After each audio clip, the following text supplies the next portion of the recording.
Hi, I'm Sheila L. Haidt, world-class astrologer, tarot master, spellcaster, medium, and all-around magical being. And I'm here today to talk to you about this week's astrology.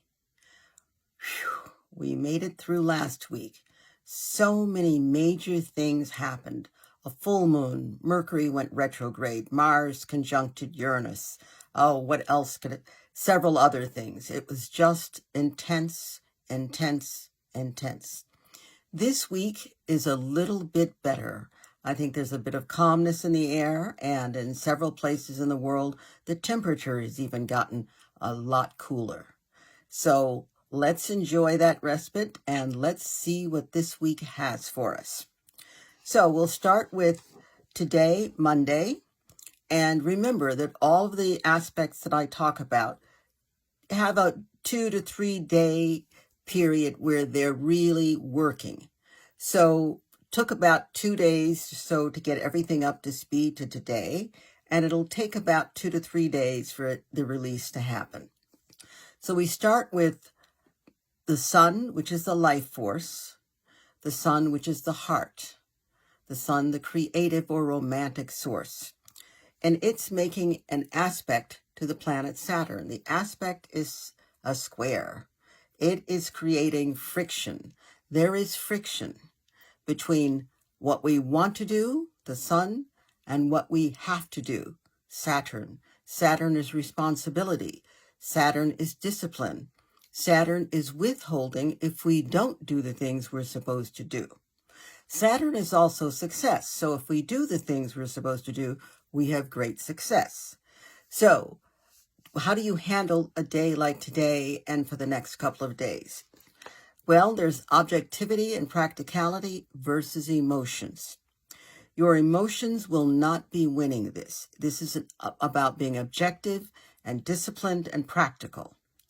So use the energy of the next few days to take care of business and practical matters.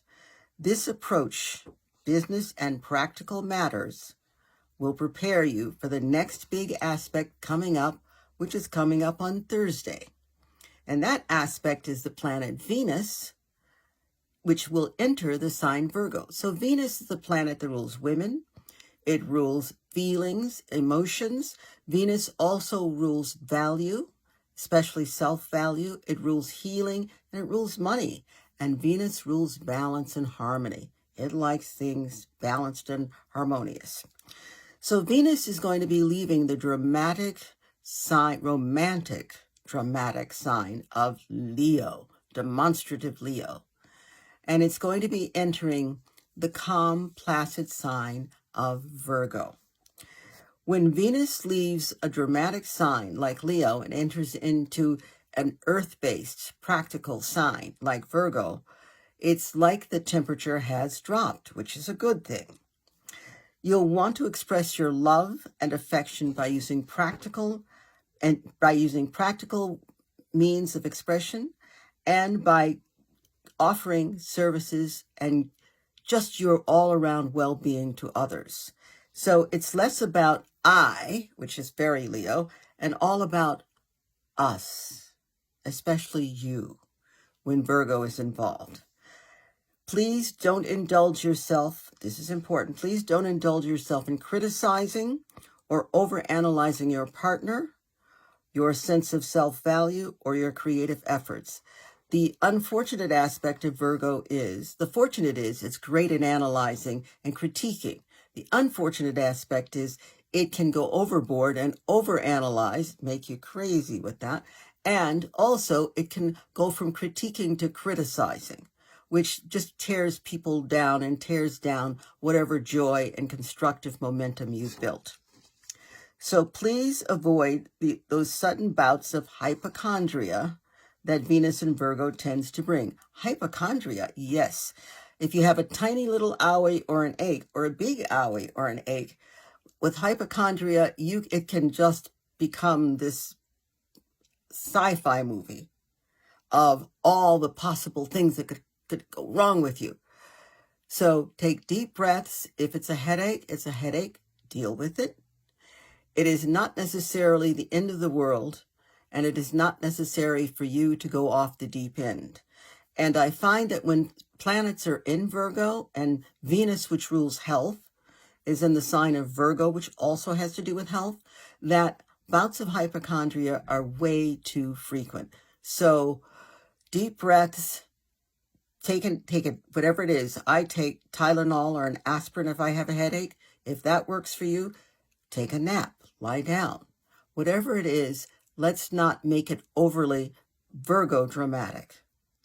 And then finally, on Sunday, we have the sun, the life force. We started out with the sun, the life force, the heart force, the creative force, together with Mercury. Mercury is how we gather and process information. Mercury is the mind. It's your memory.